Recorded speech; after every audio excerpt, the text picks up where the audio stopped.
ஓம் நமச்சிவாய. அன்பு நேயர்களே அனைவருக்கும் வணக்கம். நாம் இப்பொழுது முக்கியமான சித்திரை மாதம் ராசி பலன்ல என்னன்னா, இந்த புது வருடம் சித்திரை மாதம் பிறக்கிறதே பாத்தீங்கன்னா சூரிய பகவான், அதாவது கால புருஷ தத்துவப்படி மேஷ ராசி தான் முதல் வீடு. இந்த ராசியில் சூரிய பகவான் உச்சம், அதாவது அதிகபட்ச வலிமையை பெறக்கூடிய இடம் உச்சம் என்றது. அந்த இடத்துக்கு வரும்போதுதான் தமிழ் வருடமே பிறக்குதுங்க. இந்த பராப வருடம் பிறந்ததுக்கு அமைப்பு இதுதான்.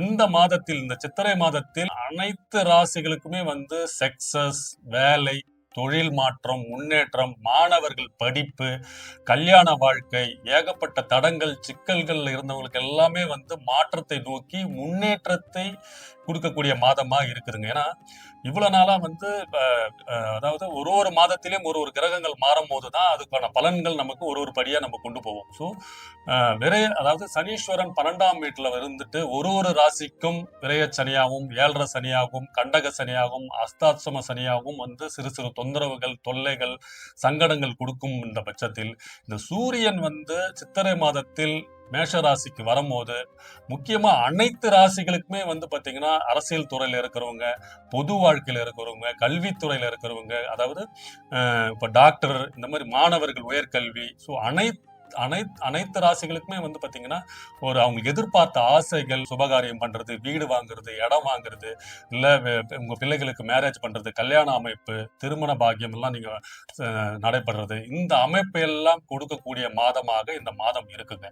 ஏன்னா சூரியன் நவகிரகங்களின் தலைவனுங்க. ஏன்னா அவர் சில ராசி அதிபதி மறைவு ஸ்தானமான 8ஆம் இடம், 6ஆம் இடம் மறையும் போது நெகட்டிவான பலன் கொடுக்கும் பட்சத்தில் சூரியன் ஒரு உயர்நிலைய பொறுப்புல இருக்கும் போது, இந்த மாதிரி ஆட்சியோ உச்சம் நிலையில இருக்கும் போது அவரோட தலைமையில அந்த பாவங்கள்லாம் நீங்கி, அதாவது அவனோட நன்மை தன்மையை கொடுக்கக்கூடிய அமைப்பு கொண்டவர் தான் சூரிய பகவான்.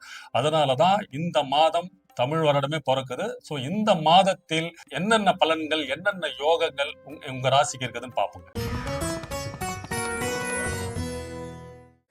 மகர ராசி நேயர்களே, உங்களுக்கு இந்த சித்திரை மாதம் சூரியன் 4ஆம் இடத்தில் உச்சம் பெற்று மேஷ ராசியில் இருக்கும் பட்சத்தில் உங்களுக்கு 8ஆம் அதிபதி, அதாவது அஷ்டமாதிபதி 4ஆம் இடத்தில் உச்சம் பெறும்போது உங்களுக்கு எதிர்பாராத முன்னேற்றம், சந்தோஷம், அனைத்து சுகங்களையும் கொடுக்கறதுக்கு தயாராயிடும். செவ்வாய் பகவான், அதாவது உங்க ராசியில் தான் உச்சம் பெறக்கூடிய செவ்வாய் பகவான் உங்களுக்கு 2ஆம் இடத்தில் சனீஸ்வரன் கூடத்தில் இருக்கும்போது வெற்றிகரமா இல்லாம அதுல ஒரு பிரச்சனையை உண்டாக்கி, ஏன்னா சனி செவ்வாய் சேரும் போது உங்களோட சிந்தனையை சிதறடிக்க வைத்து, உங்களை முடிவுகளை மாற்ற வைத்து, அதில் ஒரு குழப்பத்தன்மையை எடுத்து, உங்கள் வேலையிலும் சரி, தொழிலும் சரி, சிறு சிறு பிரச்சனைகள் இருந்து வந்த மாதங்கள்லாம் போய் இந்த மாதம் சித்திரை மாதம் சூரிய பகவான், அதாவது நவகிரகங்களின் தலைவன் சூரியன் 4ஆம் இடத்தில் உச்சம் பெறும்போது உங்க ராசிக்கு ஒரு புதிய வாழ்க்கை, உங்க தலையெழுத்தை மாற்றக்கூடிய மாதமாக இந்த மகர ராசிக்கு இந்த மாதம் இருக்குங்க. ஏன்னா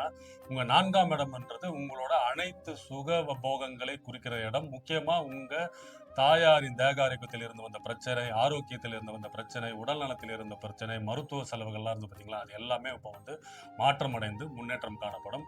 ஸோ இந்த 4ஆம் இடத்துல உங்களுக்கு மகர ராசிக்கு சூரியன் வரும்போது உங்களுக்கு தொழில் ரீதியாகவும் சரி, வேலை ரீதியாகவும் சரி, என்னென்ன திட்டங்கள் போட்டு வச்சிருந்தீங்களோ, என்னென்ன முயற்சிகள் பண்ணி வச்சிருந்தீங்களோ, அது எல்லாமே சக்சஸ், ஜாக்பாட்டு, ஒரு வெற்றி தன்மையை நோக்கி கொண்டு செல்லுவாங்க. ஏன்னா அதிகமாக உழைத்து கடின உழைப்புக்கு பேர் போனவர்கள் மகர ராசிக்காரர்கள். ஆனா அந்த உழைப்புக்கு ஏற்ற வருமானமோ, அது உழைப்புக்கு ஏற்ற ஊதியமோ இல்லாத போது ஒரு மன உளைச்சல், ஒரு சங்கடங்கள்லாம் இருந்து இருப்பீங்க.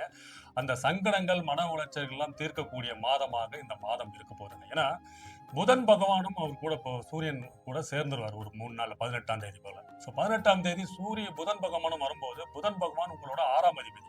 ஸோ 6ஆம் அதிபதி சூரியனோட சேரும் போது உங்கள் தொழில், அதாவது யாரெல்லாம் ட்ரேடிங்ல இருக்கீங்க, ஆன்லைன் பிசினஸ், ஷேர் மார்க்கெட், இந்த ஆன்லைன் பிசினஸ், ட்ரேடிங், சாஃப்ட்வேர், இந்த டெக்னாலஜி ரிலேட்டடா இருக்கிறவங்களுக்கு எல்லாருமே, கம்ப்யூட்டர் துறையில இருக்கிறவங்க, மார்க்கெட்டிங் துறையில இருக்கிறவங்களுக்கு எல்லாம் ஒரு நல்ல சேஞ்சஸ் கிடைக்குங்க.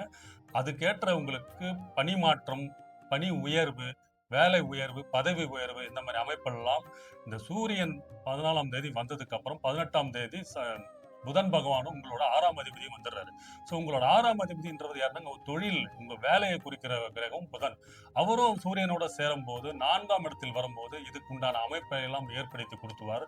நீங்க வேணா பாருங்க மகர ராசி நேயர்களே, இந்த சித்திரை மாதத்தில் நீங்க கண்கூடா பார்ப்பீங்க உங்க வேலையில எப்படி ஒரு பிரகாசமா இருக்கு. என்ன சார் இவ்வளவு நாளா ஒரு மாதிரி ஒரு மந்த நிலைமையில இருந்ததெல்லாம் டக்கு டக்குன்னு இப்போ யாரோ எப்பயோ பேசினவங்க எல்லாம் இப்போ கூப்பிட்டு சார் எனக்கு அந்த ஆர்டர் எனக்கு கன்ஃபார்ம் பண்ணுங்க, எனக்கு இதை புக் பண்ணுங்க, எனக்கு இது பிசினஸ் பண்ணுங்க, எக்ஸ்ட்ரா பிசினஸ் கொடுக்குற அளவுக்கு எக்ஸ்ட்ரா இன்னும் 2 பேர் வேலையாட்களை போட்டு நீங்க தொழிலை வந்து இன்னும் டெவலப் பண்ற அளவுக்கு மாற்ற மாதமாக இந்த மாதம் இருக்கு. சனீஸ்வரன் உங்க ராசி அதிபதி உங்களோட 3ஆம் இடத்துல முயற்சி ஸ்தானத்தில் தான் இருக்காரு. ஸோ இப்போ எடுக்கக்கூடிய அனைத்து முயற்சிகளும் உங்களுக்கு அது வெற்றியை கொண்டு செல்லும் மாதமாக இந்த மாதம் இருக்கும். ஏன்னா சூரியன் 8க்கு அதிபதி 4இல் உச்சம் பெறும்போது திடீர் அதிர்ஷ்டம், திடீர் பணவரவு, எதிர்பாராத யோகம், எதிர்பாராத அதிர்ஷ்டம். சில பேர்லாம் பாத்தீங்கன்னா ஒரு 10-15 வருஷத்துக்கு முன்னாடி ஒரு கேஸ் எல்லாம் போட்டு வச்சிருப்பாங்க, ஏதோ பண்ணி வச்சிருப்பாங்க. அது பாத்தீங்கன்னா உங்களுக்கு சாதகமா அமைச்சு உங்களுக்கு வந்து உங்க பேருக்கு உங்களுக்கு ஓகே ஆயிடுச்சு சார், உங்களுக்கு தான் வரப்போகுது அந்த சொத்து. இந்த பூர்வீகமா கேஸ் எல்லாம் நடந்துட்டு இருக்கும் பாத்தீங்களா, ஒரு 15 வருஷமா 20 வருஷமா. அதாவது உடன் பிறந்தவர், அதாவது மூத்த சகோதரர் பிரச்சனையில ஒரு சட்ட சிக்கல்ல இருந்த சொத்துக்கள்லாம் வில்லங்கள்லாம் பிரச்சனை தீர்ந்து அது உங்களுக்கு சாதகமா சார் இந்த சொத்து உங்களுக்கு தான் வரப்போகுதுன்னு ஒரு ஒரு பெரிய உங்களுக்கு எதிர்பாராத ஒரு பணமாற்றம், பணப்புழக்கம், ஒரு பொருளாதார வசதி, திடீர் அதிர்ஷ்டம், பணவரவுலாம் உங்களுக்கு இந்த மாதம் காத்துக்கிட்டு இருக்குங்க. அது மட்டும் இல்லாமல் உங்கள் 10ஆம் அதிபதி சுக்கிரன், அதாவது ரிஷபத்துல உங்களுக்கு 5ஆம் இடத்துல வந்து ஆட்சி பெறுறாரு இந்த 20ஆம் தேதி. சுக்கிரன் ரிஷப ராசியில் அவரோட வீட்டிலே ஆட்சி பெறும்போது உங்களுக்கு 5ஆம் இடம் என்றனால, அதாவது அதுவும் பணவரவு ஸ்தானம். ஸோ தொழில் மூலயமா உங்களுக்கு டெவலப்மெண்ட், முன்னேற்றம் இனிமே தாங்க உங்களுக்கு மகர ராசிக்கு இந்த மாதத்தில் தாங்க உங்களோட வளர்ச்சி காணப்படுதுங்க. ஏன்னா 7.5 சனி முடிந்தும் சில மாற்றங்கள், முன்னேற்றங்கள், இன்னும் டெவலப்மெண்ட் இல்லையே புலம்பிக் கொண்டிருந்த மகர ராசிக்கு சித்திரை மாதம் ஒரு விடிவு காலம், ஒரு பொற்காலம்னு சொல்லலாங்க. ஏன்னா எல்லாருமே வந்து அந்த பாசிட்டிவ், அதாவது அந்தந்த இடம் சூரியன் வந்து உச்சம் பெறக்கூடிய இடம் மேஷம் தான். அந்த இடத்துல வந்து அவர் உச்சம் பெறாரு உங்களுக்கு 4ஆம் இடத்துல. அதே மாதிரி சுக்கிரன் வந்து ரிஷப ராசியில தான் ஆட்சி பெறக்கூடிய இடம், நார்மல் காலபுருஷ தத்துவப்படி. அதே மாதிரி உங்க ராசிக்கு 5ஆம் இடத்துல வந்து அவர் ஆட்சி பெறாரு. சோ இவரு நார்மலாவே ஆட்சி பெறக்கூடிய இடத்துல உங்களுக்கு 5ஆம் இடம் என்னும் போது உங்களுக்கு 5ஆம் இடம் பணவரவு ஸ்தானம். திடீர் அது வந்து 10ஆம் அதிபதினால 5ஆம் இடத்துல போகும்போது தொழில் மூலயமாகவும் வேலை மூலயமாகவும் அதிக லாபம், முன்னேற்றம், பணவரவும் காணப்படும்.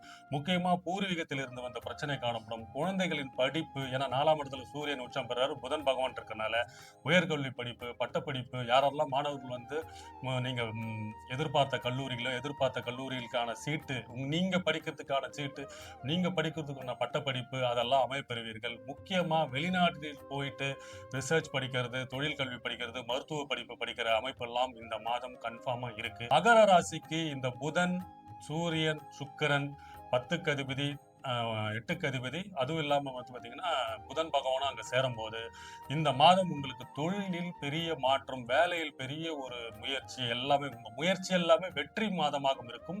அதே மாதிரி லாபத்தன்மையும் இருக்கும். ஏன்னா இவ்வளவு நாள் நீங்க பண்ண வேலைக்கு லாபம் இல்லை, அதுக்குண்டான பணவரவு இல்லை, அதுக்குண்டான பொருளாதார வளர்ச்சி இல்லைன்ற ஒரு கடுமையான சூழ்நிலை இருந்தீங்கல்ல மகர ராசிக்கு, இந்த மாதம் அனைத்திலும் வெற்றி, அனைத்திலும் யோகம், அனைத்திலும் லாபம், பேரு, எல்லாத்திலுமே உங்களுக்கு வந்து ஒரு ஒளிமயமான பொற்காலம். இந்த சூரியன் வந்து 4ஆம் இடத்தில் உச்சம் பெற்று இருக்கும்போது, சோ மகர ராசிக்கு இந்த சித்திரை மாதம் ஒரு விடிவு காலம் என்று சொல்லலாம்ங்க. வாழ்க வளமுடன். வணக்கம்.